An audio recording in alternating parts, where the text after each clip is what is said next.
Homelessness in America has turned from a crisis into an epidemic.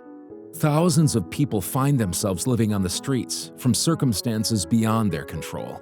Cities across America are making laws to punish the homeless instead of addressing the underlying reasons they are unhoused to begin with. If there's one thing that my experience has taught me over the last 30 years of working with this population, it's that underneath all of it is trauma. A lot of the folks that we see have childhoods that would make your skin crawl. They see things and experience things that no child should ever experience. We have vets on the street who are dealing with PTSD. We have people that have been victimized in one form or another by others. Chronic homelessness means that they've been on the streets for a year or longer, or 3 times in the last 4 years. The reality is that every day that a person spends on the street, it becomes harder for them to get off of the streets. They begin to habituate a pattern of living that is outdoors. They a lot of times turn towards numbing agents, whether it's alcohol or drugs, or find ways to cope with their experience of being on the streets and how that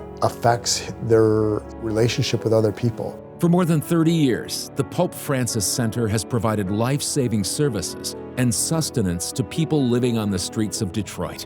With the opening of its Bridge housing campus, PFC is taking the first steps toward ending chronic homelessness. The unique facility is designed and built specifically to transition people from homelessness to hope by providing comprehensive support and services under one roof. We are taking an individualized, trauma-informed care approach, because everybody's story is different, everybody's trauma is different, everybody's needs are different. The things that would prevent us from being homeless are having our family and having a community around us. A lot of the folks that are on the streets don't have that, so we become that for them.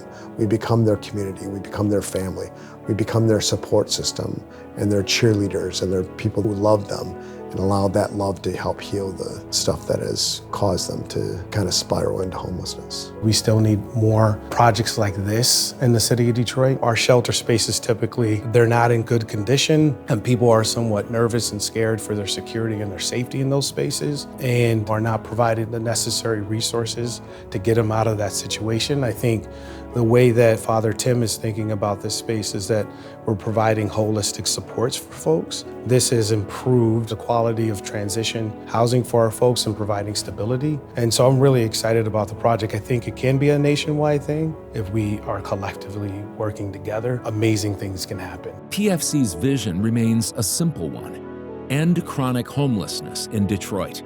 Through the outreach at its original day center in Detroit and the transformational Bridge housing campus, it is poised to do just that.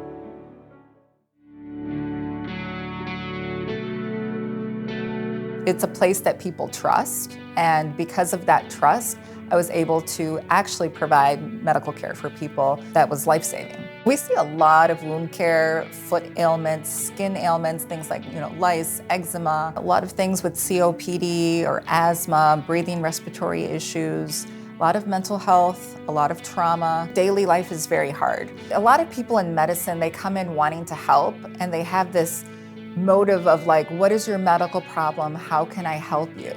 But what I've learned along the way is that it's not, what is your medical problem? How can I help you? It's, how are you? What's happening? Like, what's going on today? And really establishing rapport, because people will not come to you if they don't trust you. While many cities are turning homelessness into a crime, the Pope Francis Center is bringing new solutions to an old problem. Our Bridge housing campus is a trauma-informed approach to ending chronic homelessness that treats the homeless with humanity instead of condemnation. We went through probably 36 iterations of this building before we landed on this design. So we really began listening to what people were telling me around the country. For example, having wider hallways helps with people with mental illness to feel safer than they would in narrow or smaller spaces. We heard that elevation is another area where people are afraid. So we deconstructed the building and we made it a one-story campus rather than a high-rise model. We chose colors based on the Michigan School of Psychology's input about what are trauma triggering colors and what are calming colors. A lot of natural light, a lot of glass, a lot of making people feel seen and connected to the space that we're in. We make each of the rooms like a studio apartment so that they get to learn how to come back indoors. We have a certain population whose trauma is so severe that they are unable to come indoors. What we did was we designed an outdoor shelter on the side of our building where people could live but not have to come indoors. And it has heated sidewalks around the perimeter with radiant heat above them so they can put their stuff under there and be protected from the elements. In the city of Detroit, what I think is really important to understand is that it's really hard to do something big without public-private partnerships. And I think that Father Tim did an excellent job getting the private sector involved.